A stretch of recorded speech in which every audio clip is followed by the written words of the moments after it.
नमस्कार मित्रों, मैं विकास वर्धन आज पुनः आप लोगों के समक्ष एक नई कहानी लेकर उपस्थित हुआ हूँ। ये कहानी है एक आत्मनिर्भर किसान की। एक किसान था, वह अपने खेत को देखने गया, अपनी फसल को देखने गया कि हमारी फसल की क्या स्थिति है। देखा कि फसल पक चुकी है। उसके पके हुए फसल के भीतर कुछ चिड़ियों ने घोंसला बना रखा था।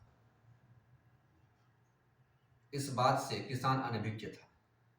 किसान अपनी फसल की तरफ देखा, उसका मन गदगद हो उठा कि मेरी फसल पक चुकी है और फसल भी काफी अच्छी है। और वह साथ में उसकी पत्नी भी थी। कहा कि कल हम लोग मजदूर से बोलकर और इस फसल को कटवा लेंगे। उनकी पत्नी ने कहा, हाँ ठीक है, अब फसल पक चुकी है। सपने सजाने लगे, पैसे होंगे तो ये करूंगी वो करूंगी। इस तरह से बातचीत करते हुए वो लोग घर चले गए। लेकिन चिड़ियों का घोंसला भी वहीं पास में था। चिड़िया भी ये बात सुन रही थी। चिड़ियों के जो बच्चे थे, उसने अपनी माँ से कहा, माँ अब तो हमें यहाँ से छोड़कर जाना होगा क्योंकि फसल कट जाएगी, फिर हम लोग यहाँ कैसे रहेंगे। तो चिड़ियों की माँ ने कहा, डरो मत, फसल अभी नहीं कटेगी। ऐसा ही हुआ। किसान मजदूरों से कहा, लेकिन मजदूर सब किसी दूसरे काम में व्यस्त थे, वो राजी नहीं हुए और फसल काटने के लिए मजदूर उपलब्ध नहीं हो सके और फसल नहीं कटी। अगले दिन किसान फिर आया अपनी फसल को देखने के लिए। जैसा कि किसान करते हैं, जब पकी हुई फसल होती है तो बराबर देख रेख करते रहते हैं। फिर अपनी पत्नी के साथ देखने के लिए आए और फिर बातचीत चल रही थी कि देखो मजदूर को बोला हमने, लेकिन मजदूर तैयार नहीं हो सके काटने के लिए। क्यों ना हम अपने आस पड़ोस के जो हैं हमारे पड़ोसी, उनसे कह करके हम फसल कटवा लेते हैं।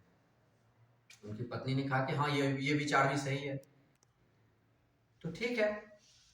फिर इस तरह से बातचीत करते हुए दोनों पति पत्नी फिर चले गए। फिर क्या हुआ कि फिर चिड़िया के बच्चों ने कहा माँ से कि माँ अब तो फसल जरूर कट जाएगी, क्योंकि इसके पड़ोस वाले जो लोग हैं वो तो आएंगे और फसल काट देंगे। अब तो हमें जगह बदलनी चाहिए।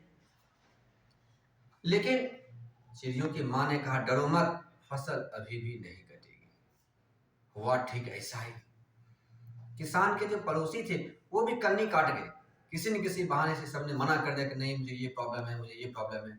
कोई भी फसल को काटने के लिए नहीं गया। अगले दिन किसान पुनः आया अपनी फसल को देखने के लिए और अपनी पत्नी के साथ विमर्श कर रहा था कि क्या करें। 2 दिन हो गया, प्रयास कर रहा हूं फसल कटाने के लिए। मजदूरों से कहा, उन्होंने भी नहीं काटा। पड़ोसियों से कहा, उन्होंने भी नहीं काटा। अब कल मैं खुद आऊंगा, हम दोनों पति पत्नी खुद से ही इस फसल को काट देंगे। ऐसा बोल करके किसान वहां से वापस चला। फिर बच्चों ने कहा, माँ अब तो फसल जरूर कट जाएगी, क्योंकि अब तो किसान खुद आने वाला है। तब चिड़िया की माँ ने कहा, हाँ बेटा, अब फसल कट जाएगी, क्योंकि अब किसान खुद से आने वाला है फसल काटने, इसलिए अब हम लोग यहाँ से चलते हैं। और तब चिड़िया अपने बच्चों के साथ किसी दूसरे खेत में चली गई। ये कहानी यह कहती है कि आत्मनिर्भरता, जब भी हम किसी काम के ऊपर आत्मनिर्भरता के साथ प्रयास करते हैं, जब भी किसी काम में हमारे आत्मनिर्भरता का उपयोग होता है, तो वह काम त्वरित होता है, उसमें विलंब नहीं होता। जब भी हम किसी दूसरे पर निर्भर होते हैं तो विलंब होने की संभावना होती है। ऐसा नहीं है कि हर काम स्वयं ही करें, लेकिन सबसे अधिक त्वरित काम तभी होता है जब हम किसी काम में स्वयं लगते हैं।